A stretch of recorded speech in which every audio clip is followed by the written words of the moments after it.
Hey, what's up, everybody, and welcome back to News Dose. And a couple big stories popped up over the weekend regarding the Nintendo Switch successor and then also the future Xbox Series X mid-generation refresh. These both have been pretty hot topics here recently, and this latest information is already causing quite a bit of conversation as well. Now, the question is any of this actually true? And I think especially when it comes to that Switch successor rumor, I have some major questions with its latest information. Before we get started, though, do make sure to hit that subscribe and, more importantly, ring that bell. That way, every time I post a new video, it'll be sent directly to your device. We are on the road to 60,000 subscribers, almost there, so join in on the fun. And as always, thank you all just so much for your support. I really, truly do appreciate it. With that said, though, let's just go and jump right into things, and let's start this week off with a bang because Spider-Man 2 reviews are currently rolling out, and wow, the hype is only going to increase from here on out because it currently has a 91 overall score on Metacritic. Now, as of this recording, it has 120 reviews, so it's probably pretty set in stone here, and time and time again, I've heard critics say that it's improved on the Spider-Man formula in every way possible. The traversal system in the first game was already one of its highlights, and well, it's even better in the sequel. Do you like a good story? Well, it's also got a good story, and if you like fun gameplay in typical Insomniac fashion, it's being described as an absolute blast to play. It is the complete package if you like single-player games. I've even heard some say that it's the best superhero game ever made, and then on top of all of that, I'm also hearing the pacing for Spider-Man 2 is exceptionally good. Now, I simply wanted to point that out because there was a pretty ridiculous controversy a couple weeks back that was quote-unquote concerned with its playtime.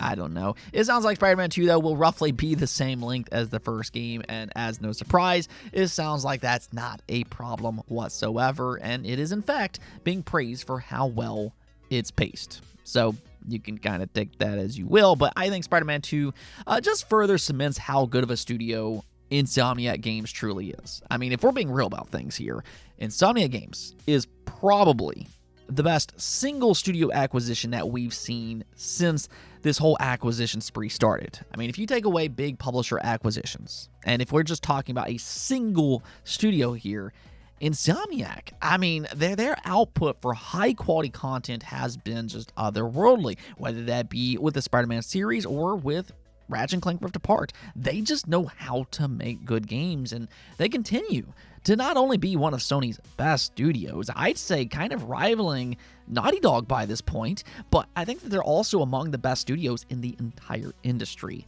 But just to kind of put things into perspective here and how good this game is, this is Insomniac's first game to receive a 90 plus on Metacritic since Ratchet & Clank way back in 2004. Now, we know that they've made a lot of good games since then, so to see it be the highest rated, I mean, that's saying quite a bit here. So just big congrats to Insomniac and actually fans alike, because we're the ones that gets to enjoy it come Friday.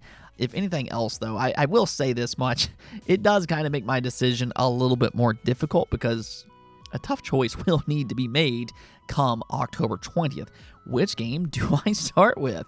Mario Wonder or Spider-Man 2? I mean, I was previously kind of leaning towards Mario, but with these reviews here, I mean, I really don't know by this point. I'll probably just end up playing both at the same time. It's going to be difficult to put one to the side.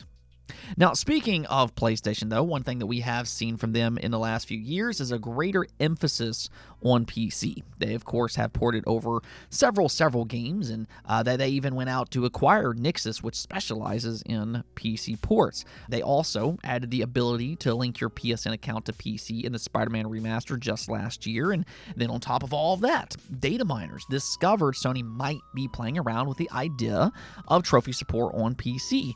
So this has been rumored and speculated upon for quite a while, but we are starting to see more evidence that Sony is indeed planning to further integrate their PC games with the PlayStation ecosystem. According to True Trophies, Sony just added a new trophy list to PSN titled quote-unquote trophy set, so not necessarily for a specific game, but here's the telling part. It's being listed under a completely different platform. This trophy set is not for the PlayStation 5 or the PlayStation 4, but instead it's for a platform that they're calling PS PC, which assumingly stands for PlayStation PC.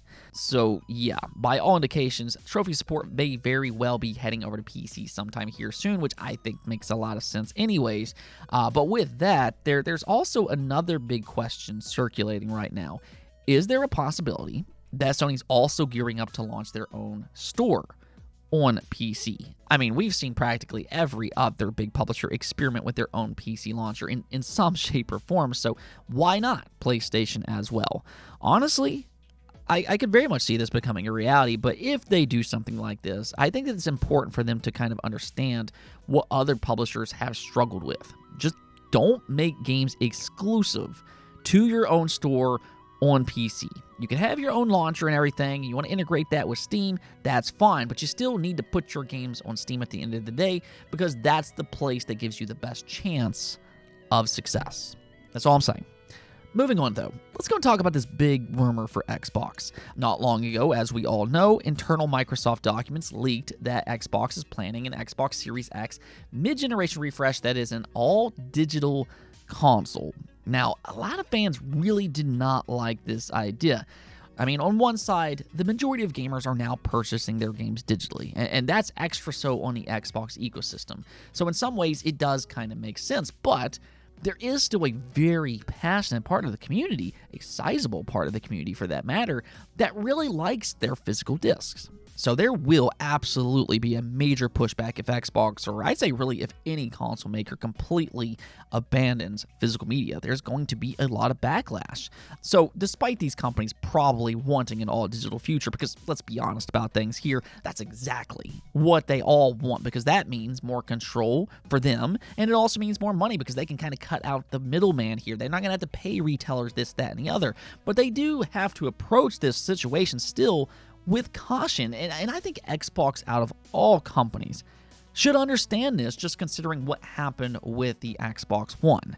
Well, according to Nick Baker over on the Xbox Era podcast, he mentioned that he had heard Xbox is also planning to release a disk drive add-on similar to what Sony is currently doing with the new PlayStation 5 Slim. Now, will this add-on be compatible with the Xbox Series S? That remains to be seen. That kind of depends on how they're making it. Is it going to be an attachable add-on, or is this something that you can just plug in through USB? We'll kind of see about all that, but for the time being, it's assumed to be a part of the Xbox Series X mid-generation refresh, and this would be a smart direction for them to take. Here's the thing for me about this whole situation, though, and something that I never really understood about some of the original backlash that was circulating online. Hypothetically, let's say that they do make this new all-digital Xbox Series X. Will this mid-generation refresh completely replace the current Xbox Series X as we know it? In other words, will the current Xbox Series X be discontinued, or will it instead sell alongside the digital Series X? Because that's a very important detail that we don't currently know, or at least as far as I'm aware. If they sell both side by side, then really it's the same strategy that Sony has been using with the PlayStation 5 throughout the majority of this generation, with them having two different models, and that's never really been a problem. You'll still have the option to choose between physical or digital. Now, I do prefer the disc drive being an add-on, though, just simply because I think there are certain situations where a consumer buys the all-digital version, and then later on they're like, I kind of want that disc drive as well. So having that option to upgrade after the initial purchase is still, in my opinion, a better overall choice for gamers. But I do think that there's certain things that we still need to know. There's just not enough information to go out there and definitively say Xbox is abandoning physical media. Now, if I were to make a prediction, though, one way or the other, I believe Xbox will have an option available for consumers that includes a disc drive, whether that be through two different consoles or with a disc drive add-on.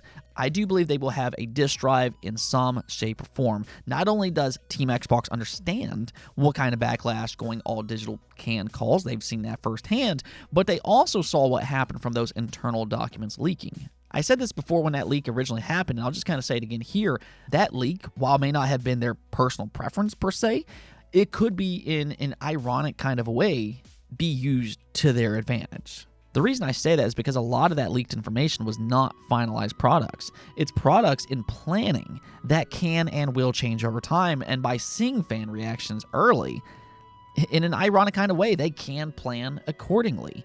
In other words, they can modify things, and for that matter, Phil Spencer himself has already confirmed that those leaked documents have changed over time, and this could be one of the things that he was alluding to. Either way, though, let me know what you all think about this. What's the best course of action going forward for Xbox and this mid-generation refresh? Should they go all digital, or should they find a way to have a physical drive as well?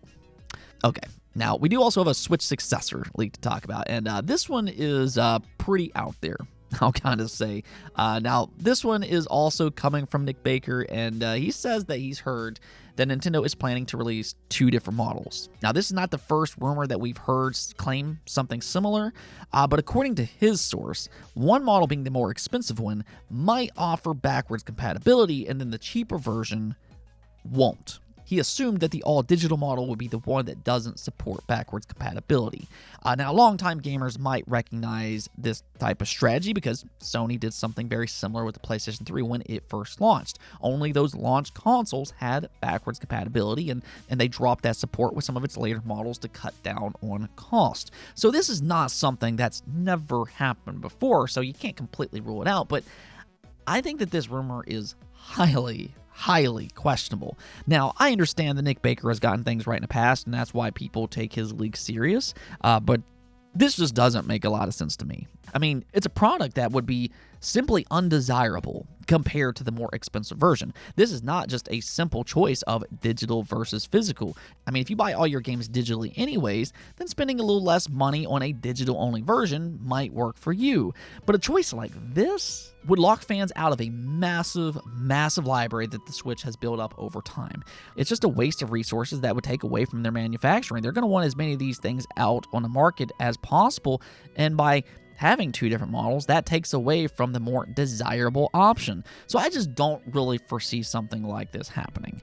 Now, maybe they do have 2 models, one physical and one digital. I can see that happening. That's not a big problem. But I just don't believe this backwards compatible rumor. I'd be shocked if this somehow came to fruition. Now, to be fair here, though, Nick Baker did go on to say that he and his source was unsure if Nintendo would go through with this strategy. But if you ask me, I would take this leak with a massive grain of salt. Let me know what you all think about this, though. Do you think this leak could possibly be true, or is it just flat out wrong? Let's go take a look at the poll of the day. Though we're asked you all, do you think next-generation consoles will abandon disk drives? And wow, okay, so most of you do believe this is the direction that we're heading in. 70% of you voted yes, while only 27% said no. Now, I can absolutely understand why so many people feel this way, just because more and more gamers are buying their games digitally now, and there is a chance that will increase even more so as the generation goes on. For that matter, you take a look at something like Alan Wake 2, that's a AAA game, and it's launching later this month as a digital-only game. So I guarantee you, there's probably a lot of publishers currently keeping their eyes on that game to see how well it sells, because the truth of the matter is, the game industry, not consumers, but the game industry would probably love to move away from physical games. That way, they could cut out the middleman, make more money, and they would have complete power of the prices of their games in digital stores. So, yeah, I'm sure they would enjoy moving away from physical games, but here's the thing. As long as there is a good portion of the game community who buys their games physically, even if it is the minority, it's still difficult to completely move away from physical games so long as there is a good portion buying said games. Even more so is that if these next consoles are backwards compatible, they might want to have a disk drive because a lot of people are buying their games currently on disc. So yeah, they might want to have an option for fans to play those games on that next console if they are indeed backwards compatible. So what I think is going to kind of happen here is that the PlayStation 6 and the Xbox will have a disc drive add-on. I think that's how they're going to position these next consoles. They're going to come out all digital, but you'll have the option of getting a disc drive. Now, that's just my own personal prediction, but I mean, who knows? We'll see what happens as this generation continues on. A lot can still change in the next 5 years or so. Anyways, though, that's it for this episode. But if you liked the video, don't forget to bell notification and subscribe button for more content just like this. Also, if you'd like to support the channel through Patreon, thank you for making this content possible. Peace out.